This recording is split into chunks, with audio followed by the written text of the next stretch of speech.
Bom dia a todas, a todos. Eu fiquei incumbida de receber a Ana Paula aqui, foi um tempo com prazer recepcioná-la. E eu queria começar contando uma pequena historinha que nós descobrimos essa semana.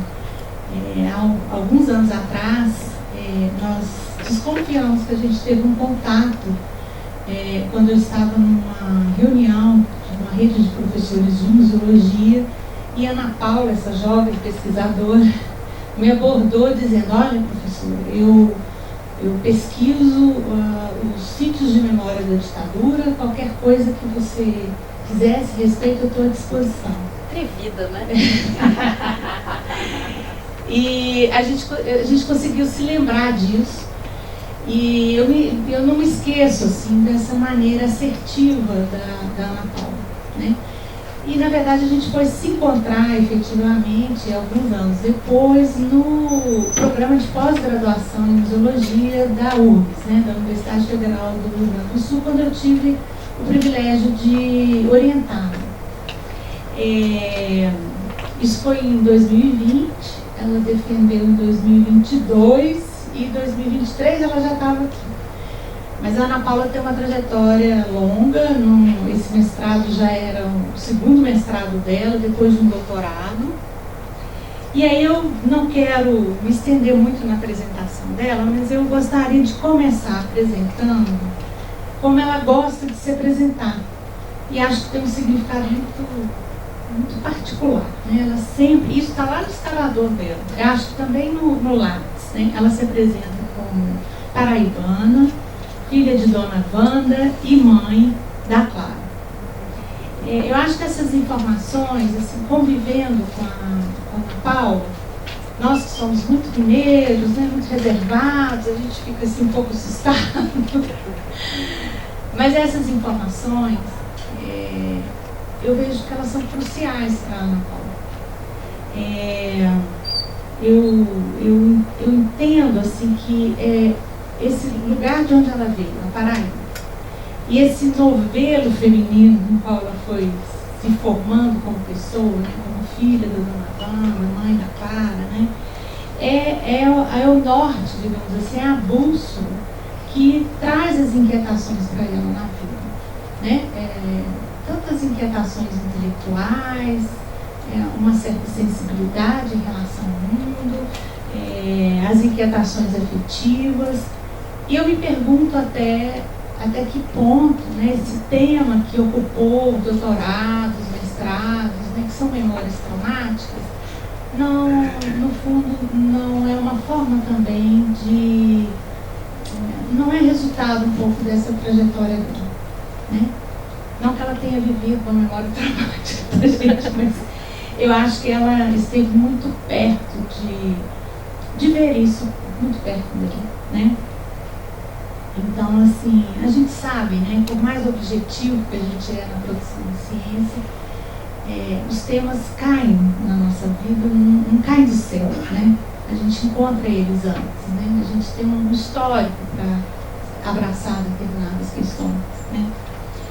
E é dessa forma, assim, assertiva, corajosa, afirmativa, que sempre me espantou e sempre eu admirei nela, né, que ela chegou aqui como a primeira mulher a ocupar a casa, uma jovem, muito jovem pesquisadora, né, desafiando até uma tradição assim, que eu vejo de pesquisadores mais consolidados, e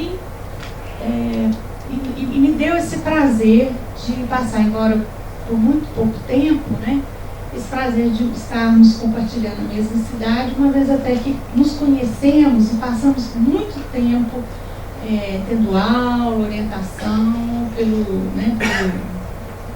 virtual, uma vez que o mestrado dela foi durante a pandemia. Acho que eu estou me estendendo, já vou andar mais rápido. Então, eu queria só lembrar o seguinte, que a Ana Paula, ela é doutora em História Social pela PUC de São Paulo. Acho que é importante dizer pelo menos anunciar aqui o título dos trabalhos dela, porque vocês vão ver que todos convergem para a pesquisa que ela fez aqui durante o estágio no CALAS, no IAT. Então, o título era Quando o Cárcere se Transforma em Museu, Processos Sociais de Transformação dos Lugares de Memória de Dor no Cone Sul. Ela, antes disso, né, ela fez um mestrado em Memória Social e Patrimônio Cultural na UFPEL, com o título O Tempo da Memória Política, ressignificando os usos sobre a memória do período ditatorial no Brasil. E o mestrado em Museologia, onde ela fez um trabalho sobre, cunhou até um conceito assim, de museologia de memórias traumáticas.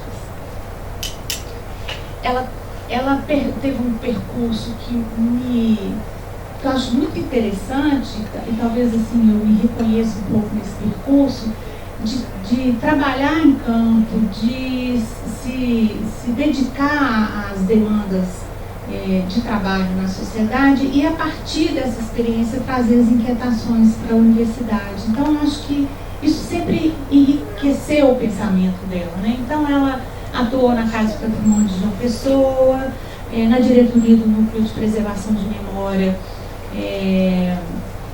coordenando, inclusive, a pesquisa histórica nesse núcleo, no Memorial das Ligas Camponesas da Paraíba, no Memorial da Democracia da Paraíba, no Memorial da Resistência em São Paulo.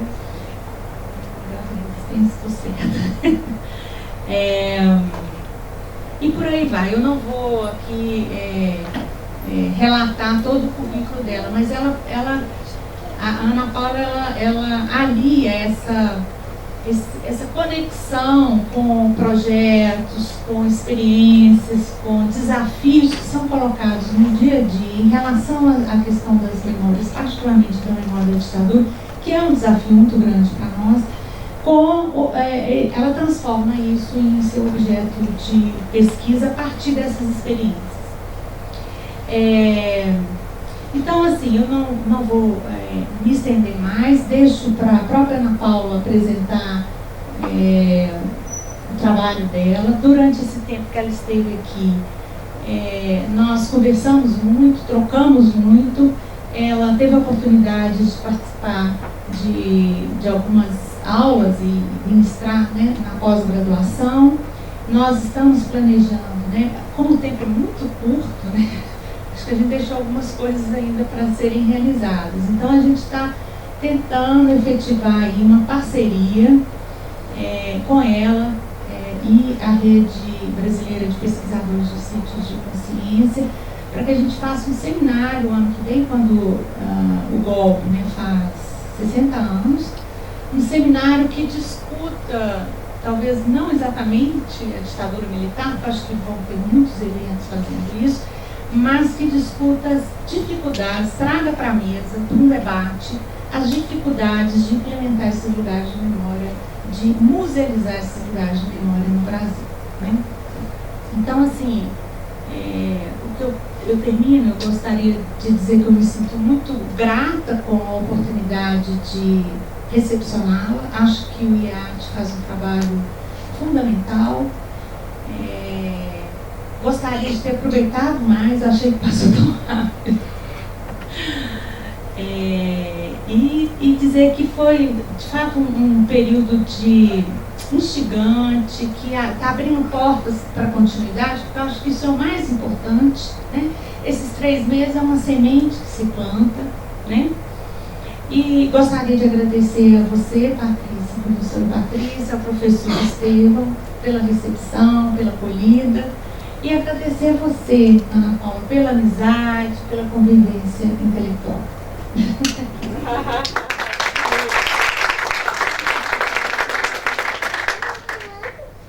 Tô enxerida demais. Desse jeito, gente.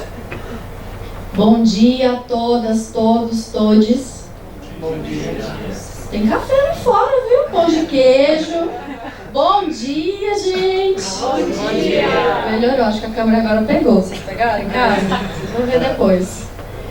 Começar agradecendo muito né, ao Cala Center, o Centro Maria Sibila Meiriam de Estudos Latino-Americanos Avançados, ao Instituto de Estudos Avançados Transdisciplinares, na pessoa do Estevam e da Patrícia, a toda a equipe do IEAT, a minha prof querida Letícia Julião. Você sabe, se eu tiver outra filha, vai ser Letícia o nome, né? Minha filha que escolheu. E a todos vocês que separaram um pouquinho do tempo de vocês para estar aqui hoje ouvindo, e as pessoas que estão assistindo depois no YouTube interessadas nesse tema, né?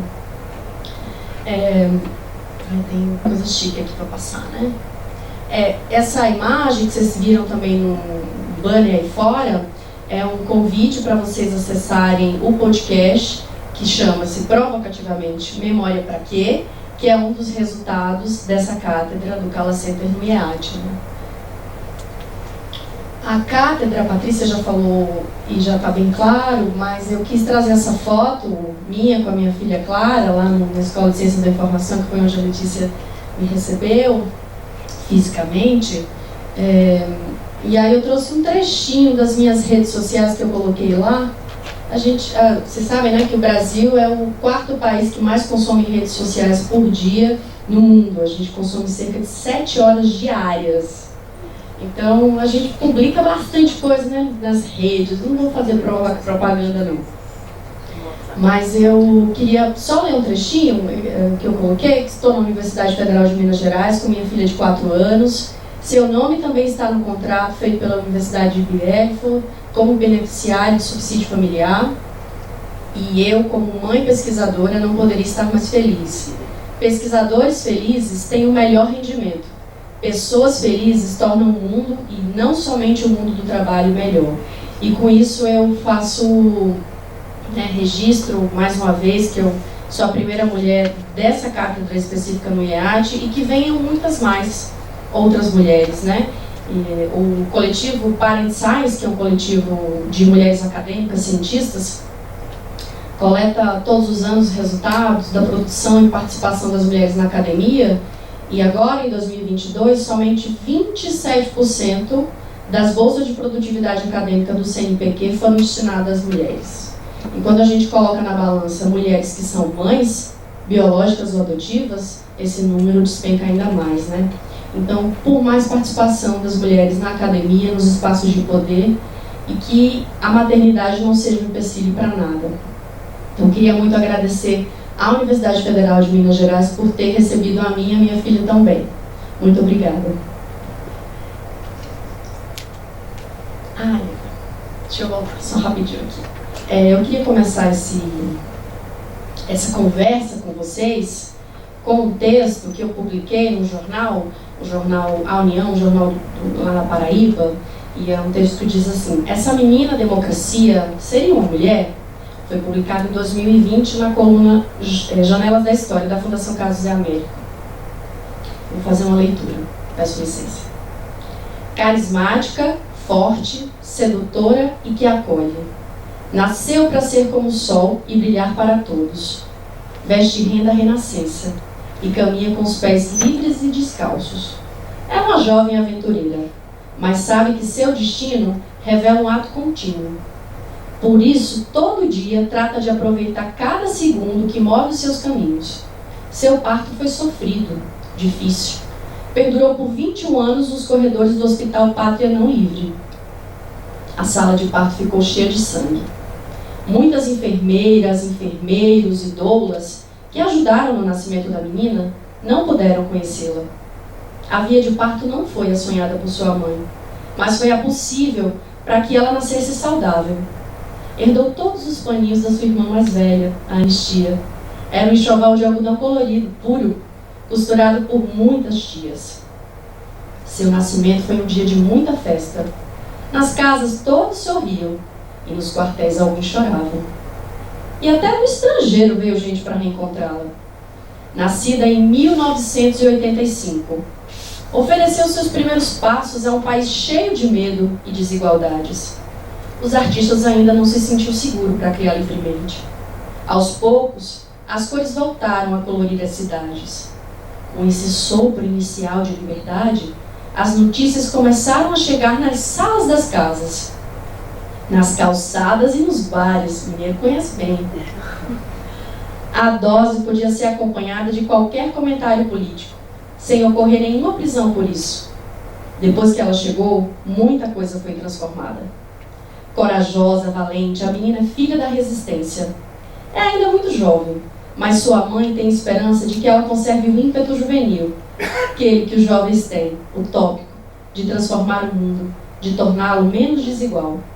Com pele escura, de legítima cabocla, conserva um cravo ao lado da orelha, a adornar seus cabelos soltos e encaracolados. Bem sabe chegar em qualquer lugar e cativar cada espaço com seu completo desembaraço. Tem estatura média, mas cresce a olhos vistos sem precisar se exibir. A menina, a cada dia, se vê transformada em mulher fêmea, e do litoral ao sertão, quer alcançar a todos com suas garantias de liberdade e proteção. Ela veio para trazer a verdadeira segurança nacional. Ao oferecer afetivas boas-vindas às pessoas presentes, inicio essa conferência trazendo o desenho da Clara. Tinha que aproveitar ela de alguma forma, afinal o nome dela estava no contrato, né? Pedi para a Clara desenhar a Menina Democracia. E fiquei me recordando do retorno do público do jornal quando saiu esse texto, né? E ao recordar esse texto, eu me perguntei se a sociedade brasileira, após a redemocratização de 1988, construiu a ideia da democracia vinculada a um ideal masculino de si. Mas não qualquer masculino, qualquer homem. Um homem heterossexual branco, que só precisa seguir vivendo, porque já nasceu com privilégios que serão mantidos continuamente por todos que possam vir interagir com ele. Ao reconhecer a essência feminina da democracia como mulher, eu me deparo com a análise visceral de um ser que sangra mensalmente, que cria outros seres e coisas, que precisa ser vigilante, pois ao passo que carrega fortalezas, tem também fragilidades. Essa mulher, a democracia brasileira, é uma jovem em formação e precisa de uma rede sólida de apoio para o seu desenvolvimento e para fortalecer a sua identidade. No Brasil, apesar de muita gente fazer as comparações com Argentina, Chile, Uruguai e outros países que nos cercam, diz que nós somos um país sem memória e que nós não avançamos tanto em relação a esse enfrentamento da ditadura, a criar e preservar memórias sobre o nosso passado ditatorial. Eu costumo discordar. Eu sempre discordo. Porque sim, nós tivemos vários avanços em matéria de políticas públicas de memória. Mas eu costumo dizer que nós tivemos no Brasil políticas públicas de governos em relação à memória, não efetivas políticas públicas de Estado. Tivemos algumas comissões de verdade. Já no governo Fernando Henrique Cardoso, tivemos a primeira comissão dos mortos desaparecidos políticos, lá na década de 90. Né? A prefeita Luísa Erundina abriu uma vala clandestina que descobriu as ossadas de mais de 1.000 desaparecidos políticos. Tivemos a Comissão da Anistia, a Comissão Nacional da Verdade, várias publicações e comissões relacionadas ao tema. Gente, tivemos no Brasil clínicas do testemunho. O governo federal criou clínicas de assistência e atendimento psicológico para vítimas diretas da ditadura e a seus familiares. Né? Eram chamadas as clínicas do testemunho, em que faziam roda de conversa, atendimento psicológico, documentários, filmes, vários ciclos de cinema. Na verdade, a Comissão da Anistia teve um departamento só específico em relação a aprofundar e ampliar essa produção da memória sobre a ditadura, né? Vários filmes e documentários foram financiados, todos estão disponíveis para download, para assistir gratuitamente. Tivemos uma reescrita oficial em que o Brasil cria uma Comissão Nacional da Verdade, com a primeira presidenta mulher, Dilma Rousseff, né, que teve condições políticas, coragem de criar uma comissão nacional para investigar esses crimes do período ditatorial de 1964 a 1985. Se reconhece que houve uma ditadura e não um regime militar, né, como os livros didáticos registravam e educavam para as nossas crianças e para as nossas gerações. Os crimes foram investigados, apesar de não ter tido uma análise penal, né? e houve um relatório e várias recomendações de continuidade investigativas do tema. Então, sim, nós avançamos bastante ao enfrentar esse passado ditatorial. Não é que a gente pode dizer que o Brasil não teve informações sobre o que ocorreu durante a ditadura, o que é uma ditadura, o que é uma intervenção, o que significa uma intervenção militar. Não temos falta de informação e registro oficial disso no Brasil. Mas me assusta, essa é uma imagem que eu queria muito conseguir esquecer, mas eu não consigo. Dessa senhorinha na frente do MASP, o Museu Paulista, Museu de Arte de São Paulo, em uma das várias manifestações em que brasileiros vestidos com as cores pátrias, verde e amarelo, vão às vias públicas e pedir intervenção militar. E me chama muita atenção essa senhorinha de cabelo branco, eu acho chiquérrimo o cabelo branco, né? Envelhecer é um luxo, né? Diz tanto sobre o quanto que essa pessoa caminhou, refletiu, atuou na vida e exibe todos os seus cabelos brancos em um cartaz que diz Dilma, que era a presidenta, pena que não te enforcaram no DOI-CODE, fora Dilma e PT.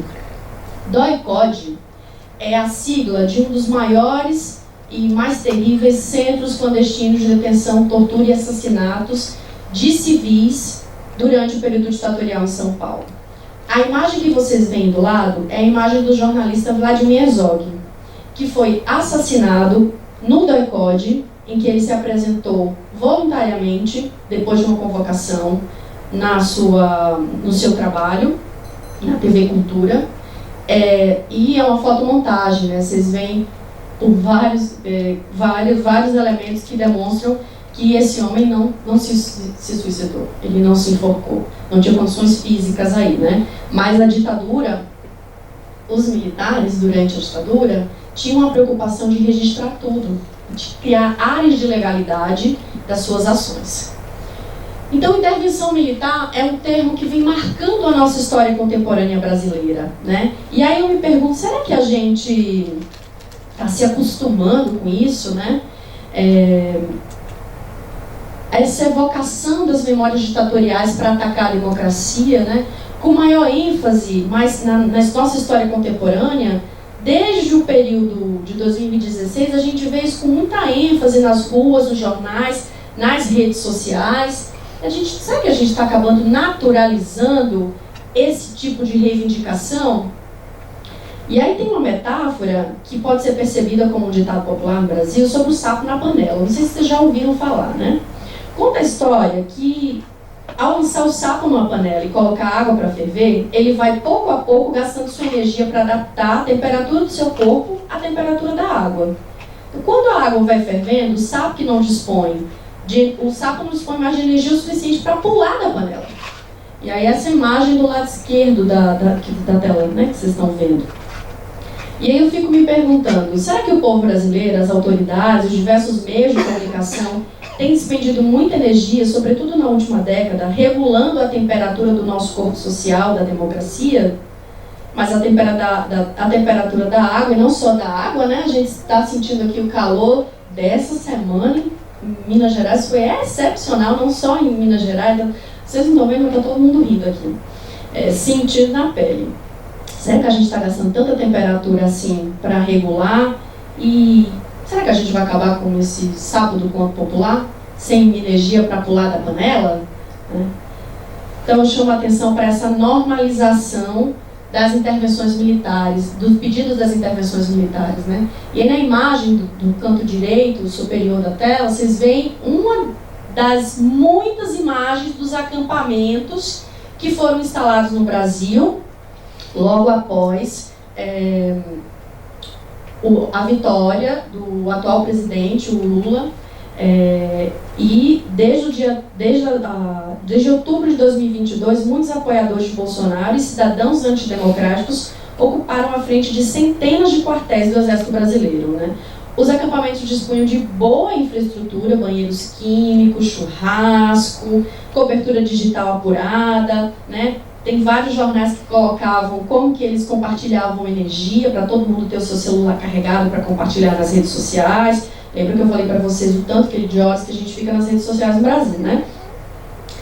E, de acordo com o relatório do Ministério da Defesa do governo Lula, foi registrado aproximadamente 43 mil pessoas acampadas em frente aos quartéis do Exército em diversos estados do Brasil, num ambiente de convocação amplo e restrito, com diversos acontecimentos sinalizando a intenção dessas pessoas de, por vias diferentes, interromper o processo democrático de direito, não respeitando o resultado das eleições.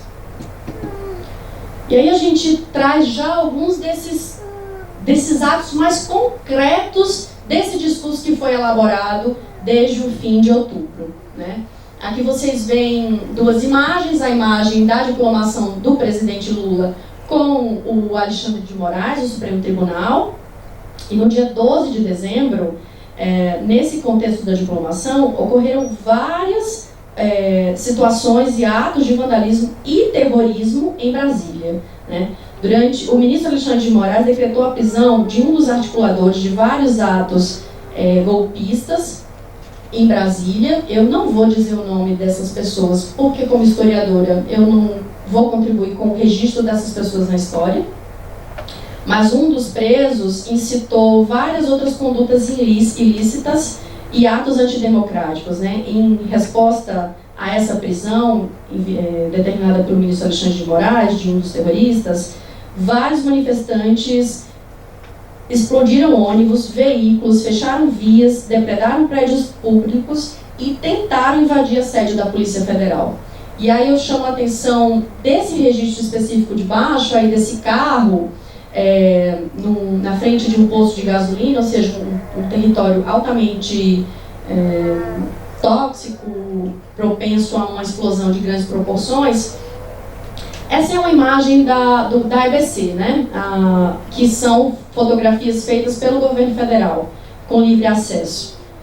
Eu procurei, nesse dia, uma cobertura fotográfica, uma imagem que pudesse demonstrar um pouco mais o caos que foi instalado, se comparado com fotografias de outros meios de comunicação. E todas as fotografias publicadas da EBC são fotos isoladas de incêndios de carros, não de ônibus, não dos fechamentos das vias, cobertura que ainda ocorria na época do governo Bolsonaro.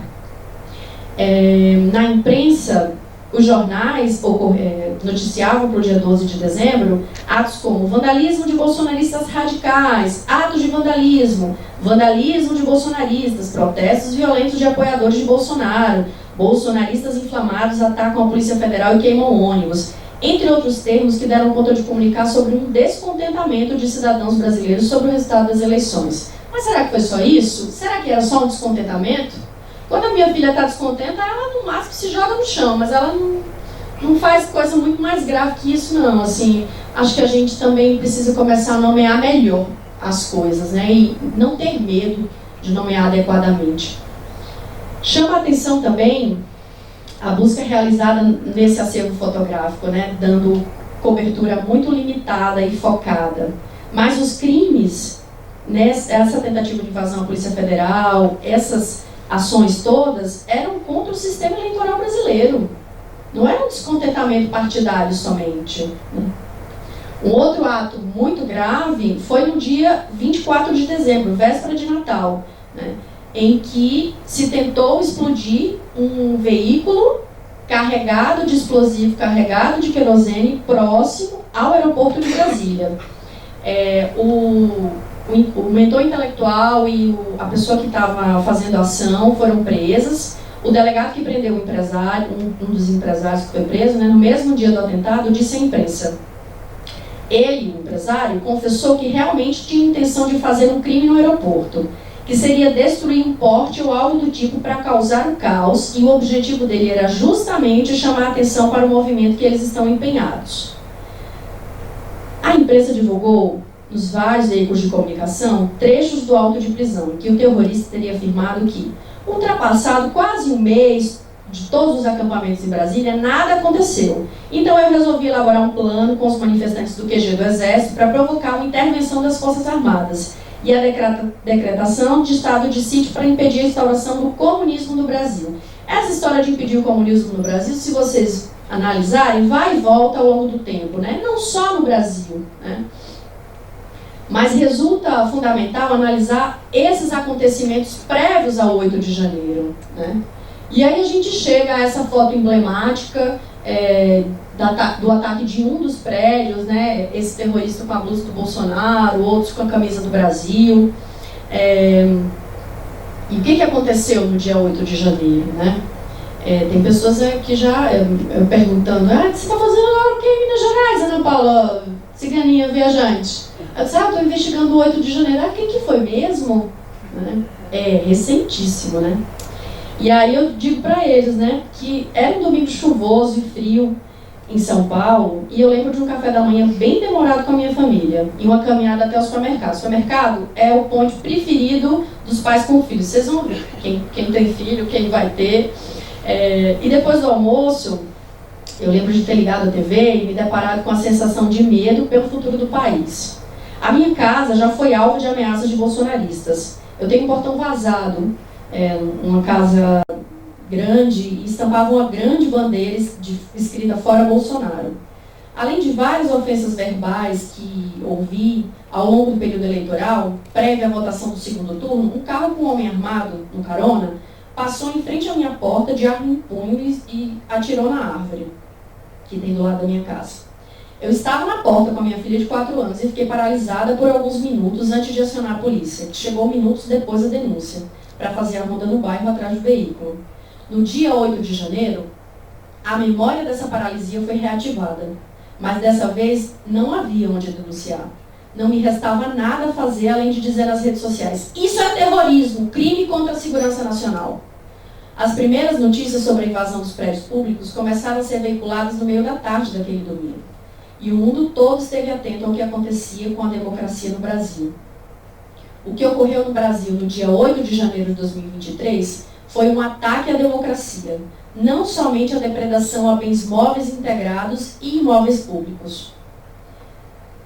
O que ocorreu em 8 de janeiro, foi que, saindo de um acampamento em frente ao quartel-general do Exército, mais de 1.000 pessoas caminharam aproximadamente 8 quilômetros. Quem é fitness vai entender do que eu estou falando. 8 quilômetros até a Praça dos Três Poderes, acompanhados por policiais militares do Distrito Federal, que deram segurança aos manifestantes na estrada. Ao chegar ao local, por volta das 15 horas, então, veja, os terroristas invadiram o Congresso Nacional, seguido pelo Palácio do Planalto e, posteriormente, simultaneamente também, o Supremo Tribunal Federal. A invasão só foi contornada por volta das 18 horas, após um decreto da Intervenção Federal de Segurança no Distrito Federal pelo Presidente da República. De acordo com o Superior Tribunal Federal, foram presos em flagrantes 2.151 pessoas. Destas, 745 pessoas foram liberadas após a identificação, sendo 50 mulheres que estavam com os filhos menores de 12 anos e os demais idosos entre 60 e 70 anos de idade, né? Aqui vocês veem os principais crimes nos quais essas pessoas foram imputadas, né? 7 inquéritos foram abertos para apurar e responsabilizar os culpados pelos crimes de incitação pública, crime de associação criminosa, dano qualificado, abolição violenta do Estado Democrático de Direito e golpe de Estado. Os inquéritos são contra parlamentares que participaram dos atos, financiadores, autores intelectuais, executores materiais e contra as autoridades do Distrito Federal. De acordo com o relatório da Comissão Parlamentar Mista de Inquérito, os dados da Secretaria de Estado da Administração Penitenciária do Distrito Federal, cerca de 60% dos denunciados são homens entre 36 e 55 anos. Os outros 40% são mulheres com idade média de 46 anos. A maior parte vem de cidades do interior do Brasil, principalmente de São Paulo, Minas Gerais e Paraná. Metade dos denunciados recebeu auxílio emergencial durante a pandemia de Covid-19 e menos de 20% tem filiação partidária. Gente, quando a gente tem disponível no site da Câmara e do Senado o relatório da Comissão Parlamentar Mista de Inquérito, e a senadora Elisiane Gama, que foi a relatora principal junto com sua equipe, trouxe alguns prints das redes sociais de muitas dessas pessoas que estavam acampadas e contavam relatos, Letícia, assustadores da vida pessoal delas. A minha mulher me abandonou, não está acreditando na importância da minha atuação. Eu não estou vendo meus filhos, eu saí do emprego, eu não me deixo passar fome, presidente Bolsonaro. Então, assim, o nível de entrega, compromisso e alienação é muito profundo. E a gente não tem analisado profundamente essas relações e essas confianças e entregas desses cidadãos brasileiros, né? Mas a gente tem ouvido muito falar, e a gente ouviu muitas redes, os jornais, alguns analistas políticos, falando sobre um suposto fascismo transnacional, né, para analisar o caso brasileiro. Não? Então tem até alguns jornais, a gente vê, e comentários oficiais como do Parlamento Europeu, dizendo que é importante analisar o caso brasileiro como sendo o resultado do fascismo transnacional, que sem o 6 de janeiro que ocorreu no Capitólio, não haveria o 8 de janeiro, assim, uma vinculação direta e necessária, né? Então, o caso do 8 de janeiro tem sido muito comparado nas análises, nos artigos, nas publicações, com o 6 de janeiro. Né? Essa comparação entre o Trump e o Bolsonaro foi muito estimulada na grande imprensa e nas redes sociais, sobretudo nos últimos anos do governo Bolsonaro. Tem havido muita especulação se o Partido dos Trabalhadores, o PT, falhou como um guardião da democracia, que é um termo cunhado por muitos cientistas políticos, né, ao não ter feito alianças estratégicas com outros partidos na eleição de 2018, em que Bolsonaro foi eleito presidente da República, porque na ocasião o principal candidato do PT, o Lula, não pôde concorrer às eleições porque estava preso, sem provas legais. A questão que circula ainda hoje é, o PT é o culpado pela crise da democracia que vivemos, né? A catástrofe, a imersão dos retrocessos que vivemos nos últimos 4 anos no Brasil. É culpa do PT? Acho que seria ingênuo acreditar nisso. Mas é muito interessante, não abrindo mão de fazer a análise crítica necessária, a comparação vinculante feita entre o caso americano e o caso brasileiro. O que eu chamo a atenção é uma preocupação para a gente não fazer desvios analíticos. É sim fundamental analisarmos esse avanço da extrema-direita no mundo inteiro, o avanço do fascismo no mundo inteiro, mas não abrir mão da prioridade da análise local, do estudo de caso específico. Né? O termo fascismo transnacional tem sido muito utilizado para se referir no Brasil, né?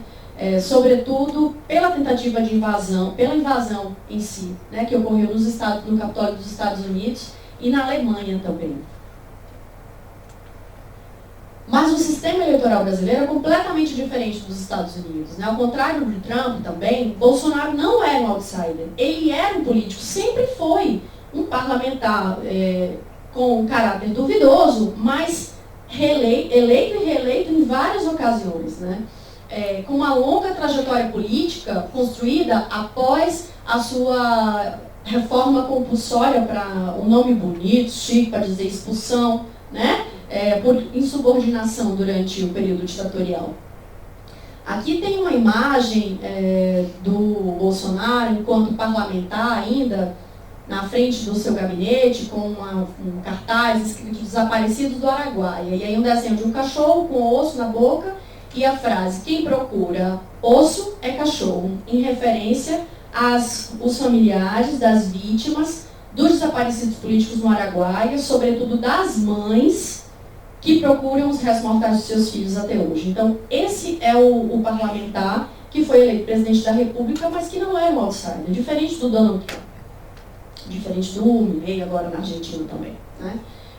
Bolsonaro e suas agendas conservadoras e autoritárias foram gradativamente ganhando espaço e apoio no cenário nacional. Ele foi eleito com 55,3% dos votos válidos, mas ele não chega ao Palácio do Planalto da noite para o dia. São muitos os elementos que acompanham e explicam esse caminho processual do rumo ao clima autoritário e antidemocrático que culminou no 8 de janeiro. O 8 de janeiro não acontece da noite para o dia. Compreender que sem o 6 de janeiro não haveria o 8 de janeiro implica, na minha opinião, certo grau de colonialidade nessa análise. Cada realidade nacional é única, apesar de possuir elementos semelhantes de ataque à democracia. O que aconteceu nos Estados Unidos não pode ser visto como condição para o que aconteceu no Brasil. São 2 países diferentes. Mas o fenômeno internacional não pode prejudicar a realidade nacional mas é inegável o avanço da extrema-direita no mundo. E podemos observar sem dificuldades um aumento considerável de outsiders e políticos com pautas antidemocráticas conquistando o poder, né? E aí eu trago sem censura a imagem do novo presidente eleito da Argentina, né, que no seu discurso oficial, assim como durante toda a sua campanha, vibrava a seguinte frase: "Viva la liberdad, carajo!" Viva a liberdade, caralho! Sem nenhum pudor, sem nenhum linguajar adequado para um presidente da República, né?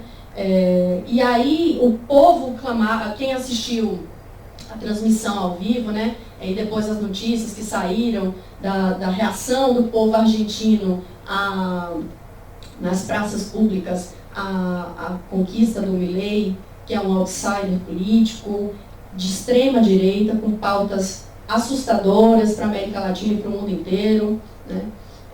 Mas que liberdade é essa que ele propaga, que ele reivindica, né? Liberdade para quem? E aí eu achei uma pesquisa que saiu recentemente, logo após o 8 de janeiro aqui no Brasil, de cientistas que analisam o cyberterritório, né, o mundo digital, e eles analisaram no Twitter, que é uma das redes sociais muito consumida no Brasil, o que o povo estava falando sobre o 8 de janeiro imediatamente depois, né? E aí eles dizem na pesquisa, o Rótulo Nicodemo: na manhã do dia 9 de janeiro, após os eventos, o ataque à democracia, mapeamos as principais palavras associadas ao termo patrimônio. Buscávamos compreender o que exatamente os usuários do Twitter discutiam sobre as destruições realizadas nos prédios dos três poderes. Logo nos primeiros exercícios heurísticos, um vocábulo chamou a atenção pela frequência do uso liberdade. Percebemos que a maioria das contas que postaram entre as 10 e 11 da manhã do dia 9 foram perfis identificados com o ex-presidente da República, Jair Messias Bolsonaro. Nesse horário, se falava muito da destruição das obras de arte, da destruição dos prédios públicos, que são monumentos considerados como patrimônio histórico e artístico nacional, né? E essa grande preocupação desses patriotas que estavam destruindo os bens públicos, bens que eram de todos, mas o faziam ressaltando essa premissa da liberdade, né? Reivindicando essa liberdade. Que liberdade é essa que eles estão reivindicando, né? E me chama a atenção também, nesse imediato das divulgações, essa ênfase à destruição dos bens móveis e imóveis integrados, e não a democracia, né? As obras de artes, os prédios, eram um elemento material do que eles realmente estavam querendo destruir e atacar, que era a democracia. O chamado bolsonarismo não é uma ode à figura do ex-presidente, também chamado de mito, com muitas aspas, mas sim uma ode ao que esse político estimulou, o despertar de um Brasil que silenciou as divergências. Ao quebrar protocolos e desviar-se da política partidária nacional, o grupo de atores responsáveis pela criação do mito fez com que os brasileiros perdessem a vergonha pública de se manifestar a favor da censura, da violência contra pessoas LGBTQIA+, da prova legal, entre vários outros retrocessos. O que se propõe é reconhecer que o que aconteceu no Brasil no 8 de janeiro é consequência de algo muito maior do que uma divergência político-partidária. Foi um ataque à democracia, né? E aí eu trago uma citação do Staffen, um jurista que analisa também o 8 de janeiro, imediatamente após, e diz que esses atentados são frutos do pensamento político brasileiro endêmico. As reivindicações, as frustrações e as soluções dos envolvidos nos atos de sublevação decorrem de épocas passadas.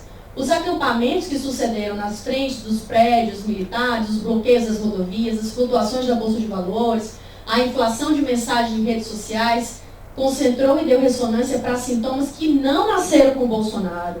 Então também chamo a atenção de vocês para que o que vimos no 8 de janeiro não foi uma exaltação, um descontentamento de adeptos de um político, mas de uma ideologia, né? De uma visão de Brasil. Durante essa pesquisa aqui no Calas, eu me dediquei também a analisar os jornais, né? E, lamentavelmente, no Brasil temos pouca adesão a essa fonte de informação, né? Um dos institutos da Universidade de Harvard, o Instituto Reuters, diz que cerca de 54% dos brasileiros afirmam evitar notícias, né? E aí busquei em todas as regiões do Brasil, Norte, Sul, Sudeste, Centro-Oeste, quais os jornais que têm maior circulação em cada espaço, né? E aí no Norte a gente tem o Diário do Pará, no Nordeste a gente tem A Tarde, que fica na Bahia, no Centro-Oeste o Correio Brasiliense, no Distrito Federal, no Sul fica o Rio Grande do Sul com o jornal Zero Hora, e no Sudeste, em São Paulo, a Folha de São Paulo. Esses são, de acordo com o Instituto Verificador de Informações de Comunicação, esses são os jornais que têm mais adesão em cada região do Brasil. E aí eu me dediquei a analisar, no 8 de janeiro, no jornal que saiu de manhãzinha, no dia 8 de janeiro, o que eles falavam desse movimento de tantos ônibus saindo para Brasília. Porque os acampamentos e essa invasão, esse monte de brasileiros que invadem os prédios dos três poderes, não chega do dia para a noite em Brasília. Não foi a população de Brasília toda que saiu, né? Teve um movimento que foi noticiado. E aí eu queria ver o que no jornal eles estavam falando sobre isso.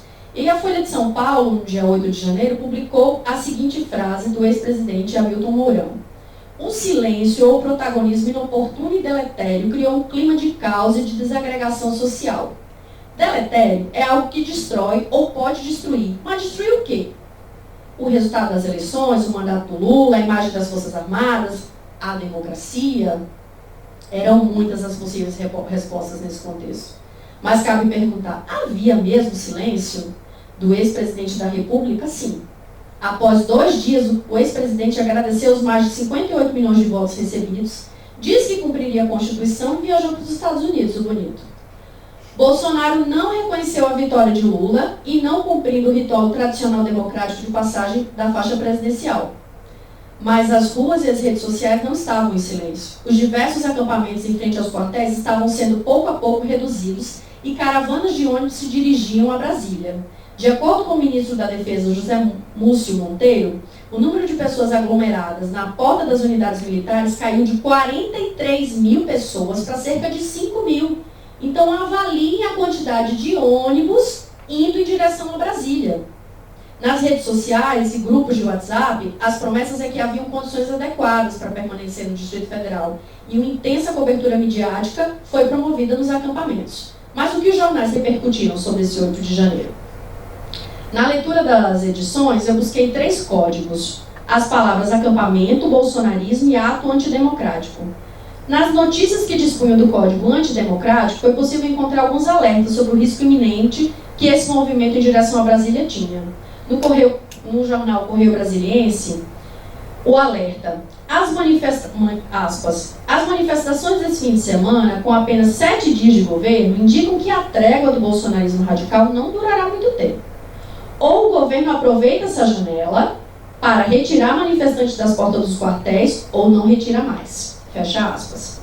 Na região norte, o Diário do Pará também mencionou no dia 8 de janeiro, no caderno B. Apoiadores bolsonaristas acampados em frente aos quartéis esperam até o último momento por uma intervenção militar. Fecha aspas. Já na Folha de São Paulo, no caderno A4, o informe foi preciso. Aspas. A aposta dos manifestantes é que o governo não terá coragem de despejar o acampamento. Fecha as aspas. No jornal Zero Hora, chamou a atenção a quantidade de matérias e opiniões mais focadas em repudiar o Supremo. Pela prisão preventiva de criminosos, os atos de vandalismo de dezembro, além do bloqueio das contas de alguns bolsonaristas que eu não vou nomear. Na página 61, se fala da necessidade de, aspas, democratizar o Brasil, devido ao suposto abuso do STF, interferindo nos poderes legislativos e executivos. No apanhado das leituras e buscas do dia 8 de janeiro, não se identificou uma presença significativa do tema nos veículos de imprensa, nem uma análise mais voltada para a ciência política, sobre, repito, os riscos iminentes da democracia. Na página 2 do jornal Correio Brasiliense, o jornalista Victor Correia anunciou, aspas, as manifestações foram organizadas por meio de grupos bolsonaristas no WhatsApp e Telegram, com o intuito de cercar Brasília e parar tudo. Nas redes sociais circulam lembretes do tipo, aspas, não esqueçam de levar faixas pedindo intervenção militar, fechas aspas. Né? Como que a gente está naturalizando isso, os jornais publicam isso. Né? Como vocês veem aqui nessa tabela, eu coloquei na última coluna a quantidade de páginas de cada edição e a quantidade de matérias em cada jornal que se ocupou a falar sobre esse movimento em relação a Brasília, aos acampamentos, e esse movimento em direção à capital federal. Né? No Jornal da Bahia, à tarde, de 18 páginas dessa edição, somente uma matéria falava sobre o conteúdo. No Correio Brasiliense, capital federal, com 70 páginas, somente uma matéria, que era a matéria de capa, citava algo relacionado ao tema. No Diário do Pará, no Norte, com 73 páginas, 5 matérias falavam sobre o conteúdo. No Jornal Zero Hora, que especificamente faz uma edição única para o sábado e o domingo, né? Lembrando que 8 é domingo, 7 foi sábado de janeiro, então por isso que eles têm uma quantidade de páginas maiores, de 100 páginas, né? Porque esse caderno é coletivo. 3 matérias falavam sobre o tema, mas como eu falei para vocês, muito falando sobre esses supostos abusos do Supremo. E na Folha de São Paulo, com 39 páginas, 3 matérias retratavam, comentavam algo sobre esse movimento para Brasília, né? E aí eu reitero, né, que na análise que eu trago, né, não trouxe nada mais focado nesse risco iminente à democracia, né? Felizmente a morte da democracia não veio. A resposta oficial imediata do presidente da República frente ao terror instalado em Brasília foi de promulgar o decreto número 11.377, autorizando a intervenção federal na segurança do DF, com o objetivo de pôr fim ao grave comprometimento da ordem pública. E aí, o que a gente me dediquei também a analisar nos dias 9 e 10, como que esse 8 de janeiro foi nomeado nesses meios de comunicação, né? Nesses jornais que, dentro da realidade brasileira, são os mais lidos em todo o território, considerando as regiões que eu falei para vocês, né? O termo terrorismo e terroristas, atos terroristas, eles vêm, mas eles vêm muito mais atrelados ao termo golpismo, né? Golpistas é o termo que mais prevalece nessas comunicações públicas oficiais que ficam registradas para a posteridade, né, nas edições digitais desses jornais, né. E aí eu trago para vocês algumas capas desses jornais, né, Não Passarão, Terrorismo em Brasília, Ataque Terrorista Vandaliza a República, Golpistas pró-Bolsonaro invadem Planalto, Supremo e Congresso, Ataque à Democracia, né, na Zero Hora, no dia 9. E aí no dia 10, Viva a Democracia, Lula reforça a União Federativa contra o golpe, Lula, Supremo, Congresso, governantes se unem em ação contra golpistas, Defesa da Democracia une governadores. Então vocês percebem no dia 10, uma virada para essa questão da União Nacional em defesa da democracia, né? E bem menos essa palavra, esse termo terrorista, né? E aí um dos jornais do dia 10, do Correio Brasiliense, eu achei uma notinha bem pequenininha de um revisor, um parlamentar, líder do governo, Roberto Negreiros, que passou o dia fazendo um pente fino, como a gente diz, no texto de criação da Comissão Parlamentar de Inquérito, né, para investigar. E a principal palavra que ele tenta amenizar é o termo terrorista, né, e terrorismo. Tanto que no relatório da Comissão Parlamentar de Inquérito, nas discussões, vocês podem assistir no YouTube, está disponível no canal do Senado, esse é um termo muito combatido, sobretudo pelos parlamentares bolsonaristas, né, essa defesa de que eram vândalos dilapidando o patrimônio público e não terroristas, né? E aí a gente vê como que a ordem das palavras e a força das palavras também muda o sentido das coisas, né? Bora, moço. E aí a gente, já estou caminhando para o final, prometo. A gente vê ações de memorialização imediatas do poder público trazendo muita ênfase à preservação da memória, né? Um dos primeiros atos é essa campanha do Supremo Tribunal Federal chamado Democracia Inabalada. Eles fizeram uma série de vídeos, um documentário, um livro, e também eles instalaram dentro do Supremo pontos de memória. Eles criaram um programa chamado Pontos de Memória para fazer esse registro físico material de locais em que as violações foram mais graves dentro do prédio, né? E aí a gente vê também uma série de outras ações, como por exemplo, do próprio governo federal, né, com a ministra Margareth Menezes, ministra da Cultura, Ministério da Cultura que voltou nesse atual governo, porque antes tinha sido transformado em secretaria. Tanto a Margareth Menezes quanto o próprio presidente da República e a primeira-dama chamam a atenção dessa criação de um museu para preservar a memória do 8 de janeiro. Eles primeiro chamam de que vai ser o Museu do 8 de janeiro, depois eles dizem que vai ser o Museu da Democracia, e aí eu tive a oportunidade, como catedrática do Calas, de ser relatora oficial do primeiro seminário Memória e Democracia, que ocorreu em Brasília há 2 meses atrás, em setembro, para tratar essa primeira análise, discussão do que vai ser esse museu, que democracia é essa que a gente vai discutir. O museu vai ser instalado em Brasília. O Rio de Janeiro também anunciou que o prefeito, né, da cidade, junto com o Supremo Tribunal Federal, disse que vai criar o Museu da Democracia em um prédio histórico no Rio de Janeiro, né? Aí trago algumas imagens dessas notícias. No contexto do aniversário do golpe no Chile, né, das rememorações do atentado contra a democracia que o Chile também viveu, os ministros Flávio Dino e também o ministro Silvio de Almeida, o ministro da Justiça e o ministro dos Direitos Humanos, no discurso oficial, diz que vai criar o Museu da Memória dos Direitos Humanos. Essa é uma reivindicação muito antiga no Brasil. A própria Comissão Nacional da Verdade, em uma das suas recomendações, sugere ao governo federal que crie esse museu para discutir e preservar essas memórias da ditadura no Brasil.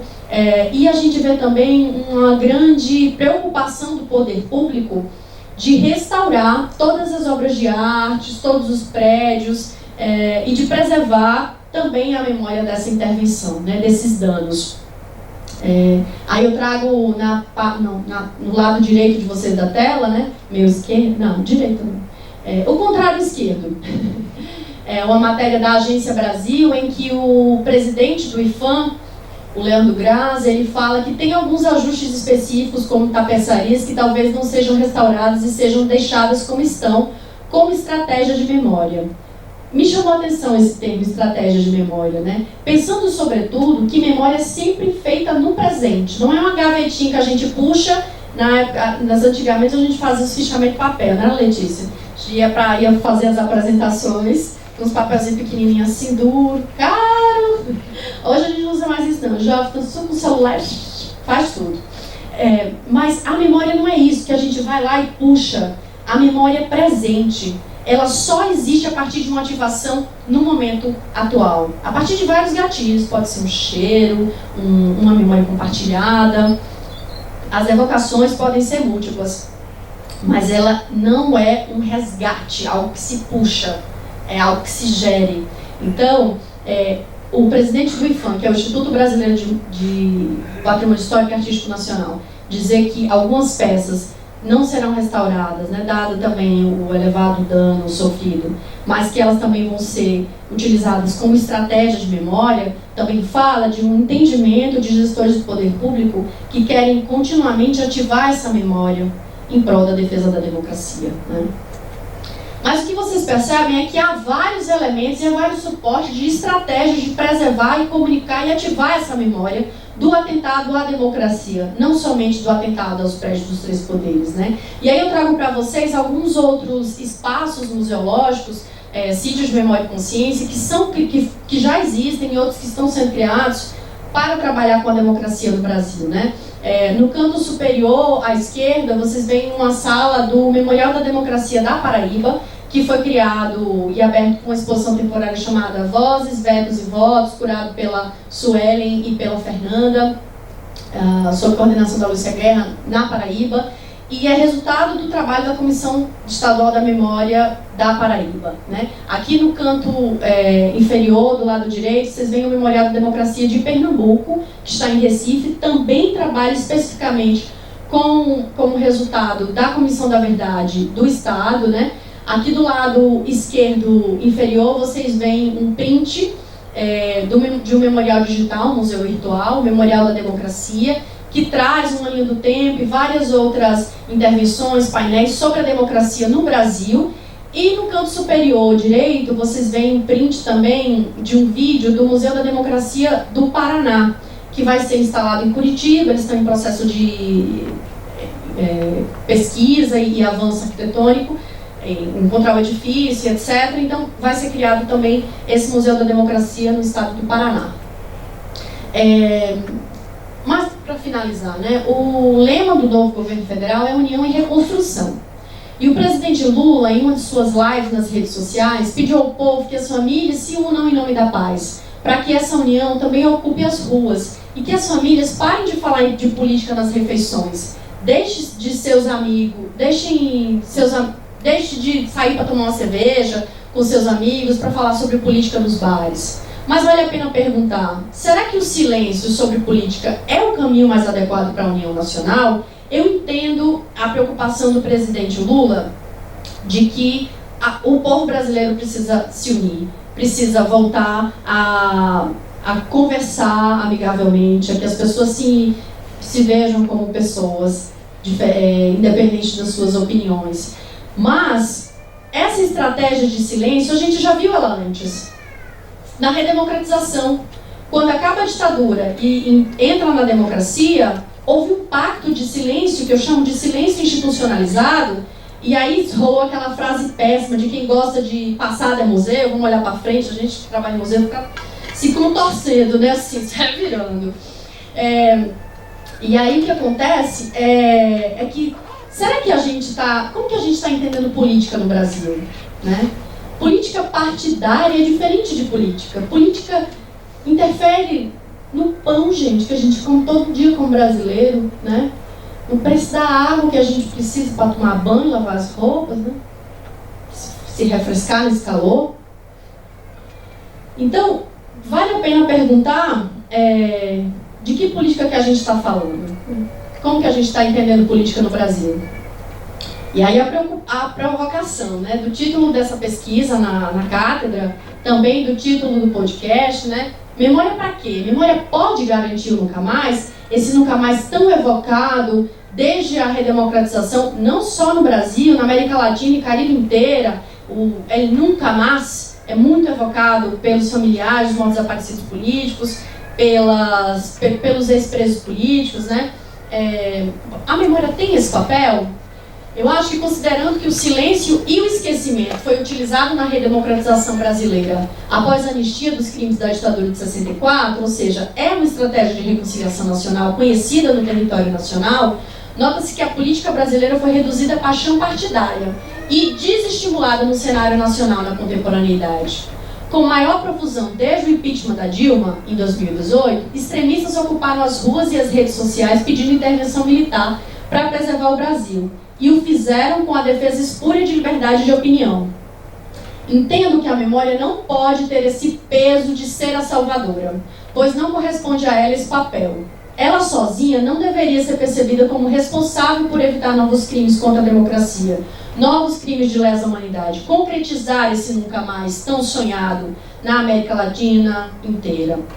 Os atos terroristas de janeiro demonstraram que não foi por falta de memória e de informação que assistimos a um atentado à democracia.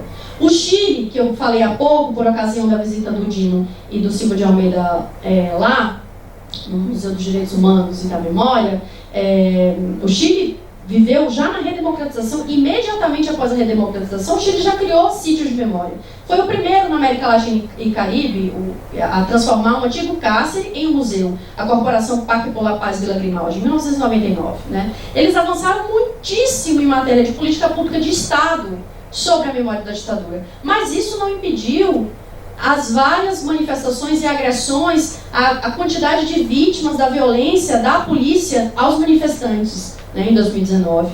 Até hoje, há várias pessoas com graves problemas oculares, sequelas oculares, pessoas que ficaram cegas por balas de borracha da polícia nas manifestações. Então a gente percebe que a memória, desde a minha perspectiva, ela não tem essa garantia de que novos crimes vão ocorrer, né? Mas a memória não pode garantir o nunca mais, mas, e aí esse mais em caixa alta, né? Ela pode ser um elemento importante para o processo de responsabilização por crimes contra a democracia e os direitos humanos. Nesse contexto, atua também uma função de reparação social, não só às vítimas, mas a toda a sociedade. Porque eu entendo que nós somos vítimas indiretas da ditadura, né? Temos ainda hoje, na nossa democracia, várias sequelas desse período não responsabilizado penalmente, né? Não é questão somente de justiça penal, é de responsabilizar as pessoas pelos seus atos, né? A informação de determinado fato histórico trazido pela memória por si só, ela não gera empatia, que é importante para esse processo de consciência. Mas o modo como operamos coletivamente com determinada memória selecionada, ela pode facilitar um processo de empatia e coesão social, inclusive inspirando a defesa de outros direitos contemporâneos, novas e sempre diferentes e atualizadas lutas sociais. A memória pode ser um instrumento desse processo de elaboração desse presente, dessas lutas, dessas necessidades. Para mim, preservar a memória do 8 de janeiro é criar um produto sociocultural, de modo a impulsionar uma cultura que atue para fortalecer uma identidade nacional, que reconhece e valoriza a força da democracia no Brasil. Aqui eu chamo a atenção que se ativa uma esperança de que as instituições democráticas foram e são fortes o suficiente para resistir a uma tentativa de golpe de Estado, a um ataque terrorista. Neste uso, a memória atua como um elemento importante, um importante elemento para a identidade democrática nacional. E aí, não sei se vocês lembram da fotinha do desenho da menina democracia, que trazendo a Clara de novo para fechar o contrato, né? Na identidade, né, da menina da democracia brasileira, acho que a gente pode analisar esse fato que ocorreu em 8 de janeiro como uma espécie de maioridade da democracia. Essa menina, mulher, que resistiu, né, com a força que a mulher tem, né, com suas fragilidades, mas também com as suas ousadias, né? E acredito que a preservação dessa memória garante para as novas gerações essa ativação contínua de que sim, a democracia brasileira é forte, mas ela é um indivíduo que precisa ser cuidado continuamente, né? Parece-me que olhando de frente para as realidades dos conflitos, das disputas de memórias, ativando sempre de frente essas questões continuamente no presente, a sociedade pode garantir mais em termos de fortalecimento da democracia e da defesa dos direitos humanos. E aí, nesse podcast que eu estou fazendo, estou sempre perguntando para os convidados, no final, né, memória para quê? É super interessante. A partir de 10 de dezembro vai estar disponível em todos os podcasts, já tem um QR Code ali, vocês podem baixar, que já tem teaser. E uma das convidadas, a Inês, a desembargadora Inês Virginia, disse que a memória serve para incomodar. E eu trouxe aqui. Memória para incomodar, e brasileiro não gosta de incomodar, né? A gente tem essa cultura que vira de simpatia, esse jeitinho, esse carinho, e evita o conflito. Mas mostrar o conflito, que esse conflito existe, que essas divergências existem, é saudável para a nossa democracia. O que não é saudável é permitir os avanços de políticas de morte, de incentivo a ódio, de violência. Mas reconhecer que essas divergências de opiniões existem é saudável e a memória pode ajudar nesse processo, né? A memória pode ajudar a democratizar essas discussões sobre o passado, até mesmo de histórias e narrativas de violências e traumas sociais. E ao conceber essa memória como algo sempre existente no presente, ela pode servir para unir as gerações nesse processo de refletir sobre o passado e sua vinculação com o presente, nesse contexto atual, né? Serve também para fortalecer a democracia e os direitos humanos a partir dessas pontes. E serve, para mim é o que mais me interessa, para conectar pessoas, para conectar naturezas, para conectar tempos, para conectar sentimentos. Um dos entrevistados, o primeiro que abre o podcast, né, no dia 10 de dezembro, é o Ailton Krenak, né? E eu pergunto para o Krenak o que é memória. O Krenak foi um dos catedráticos aqui do IEAT, né? Até quando eu vi o nome, Krenak já foi nessa cátedra, eu estou chegando agora, Deus, Letícia, como é que vai ser isso? Mas o Krenak disse para mim, Ana, memória não tem só na cabeça do humano, não. Memória está na natureza. Memória está na conexão, né? E eu chamo o Krenak para encerrar essa fala, né? Não sem antes trazer esse registro da senadora Elisiane Gama, foi difícil para mim, eu botei aqui para não esquecer.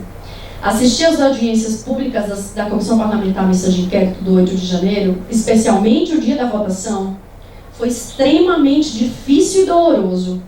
Como uma pesquisadora mulher, assistir a senadores e deputados aos gritos, aos berros, às vezes vociferando, com a voz, mas também com as suas expressões, né, que o corpo fala, né, como diz o Pierre Weil. Agredindo verbalmente a parlamentar que concluiu sua relatoria, sugerindo o indiciamento de Jair Bolsonaro e de muitos outros mentores intelectuais e criminosos materiais do ataque terrorista, tem em parte origem nessa nefasta cultura antidivergência que vigora no Brasil. É possível discordar na democracia mantendo o respeito ao outro, mas não foi isso que o país assistiu na Câmara do Senado Federal da República. Tanto que a senadora conclui a sua fala final pedindo segurança para ela e sua família, dada a quantidade de ameaças de morte que ela e seus filhos receberam durante a Comissão Mista Parlamentar de Inquérito, né? O relatório final pede o indiciamento de 61 pessoas por crimes com associação criminosa, violência política, abolição do Estado Democrático de Direito e golpe de Estado, né? E aí vocês veem na imagem do lado vários parlamentares com cartazes escritos sem anistia, né, fazendo mais uma vez uma evocação ao que vivemos na redemocratização, em que só temos apenas um militar brasileiro que foi responsabilizado oficialmente no Brasil a ser reconhecido como torturador da ditadura, que foi o Carlos Alberto Brilhante Ustra. E aí trago também esse projeto de lei do Hamilton Mourão, né, que virou senador, ex-presidente da República, do Partido Republicanos, em que ele propõe uma anistia aos acusados e considerados pelos crimes descritos, né, em relação ao ataque terrorista do 8 de janeiro. Né. Aqui eu chamo a atenção para vocês no lado direito da tela, na parte final, né, na parte inferior, a proximidade dos votos, né. 373,003 votos da população, né, para que sim essa anistia ocorra, contra 303.713 contra não, né, para que essa anistia não ocorra. Então, essa é uma disputa que ainda está ocorrendo, né, e que ela não se encerra com a vitória do Lula, né. E aí eu finalizo, prometo. Memória para conectar pessoas, para conectar naturezas, tempos, reflexões, valores humanos, sentimentos. Memória para lembrarmos que somos gente. Minha mãe, uma época, tinha só o ensino fundamental feito. Escrevia com dificuldade. E aí um dia ela dizendo assim, o primeiro mestrado que eu fui fazer, eu saí da Paraíba, fui lá para o Rio Grande do Sul, lá para o interior, Pelotas. E ela disse, minha filha, aí terminei o mestrado, fui para a Argentina fazer um sanduíche, depois fui para o doutorado em São Paulo, depois fui para a Espanha fazer sanduíche. Ela, meu filho, que mulher tanto estuda, Ana Paula? Quando ela queria dar bronca em mim, fala o nome completo, né? Ana Paula. Você vive estudando. E aí eu fui falar para ela o que foi a ditadura e que eu estudo a ditadura, né? Aí ela começou a chorar. Falou assim, minha filha, você não estuda um negócio bonito, uns quadros, uns castelos, esse negócio é tão pesado. Aí eu respondi para ela assim, por causa das gentes, mãe. E aí ela não falou mais nada, né? Acho que a gente precisa lembrar que a gente é gente e que o outro que está na nossa frente também é gente. E aí finalizo com o Paulo Freire, chamando a gente para esperançar. Ele diz que é preciso ter esperança, mas esperança do verbo esperar, mas esperança do verbo esperar, porque tem gente que tem esperança do verbo esperar, que é diferente. E esperança do verbo esperar não é esperança, é espera. Quem é que gosta de esperar, né? A gente tem até lei hoje, que não pode esperar tanto tempo na fila do banco, né? Se bem que quase ninguém mais vai para o banco hoje em dia, né? O tal do Pix está rodando o Brasil inteiro. Mas ele diz que esperançar é levantar, esperançar é ir atrás, esperançar é construir, esperançar é não desistir, esperançar é levar adiante, esperançar é juntar-se com os outros para fazer de outro modo. E aí é uma citação do livro Pedagogia da Esperança, do Paulo Freire. E agradecer pela partilha, pela escuta. Sigamos juntos, nesse processo de produzir memória, né? Sempre no presente, em prol da democracia, em prol da dignidade da pessoa humana item que é inalienável, indiscutível, né? Muito obrigada, Letícia. Eu vou ter que te dar um cheiro, porque na Paraíba a gente não termina o negócio com beijo, não é com cheiro, assim, estralado.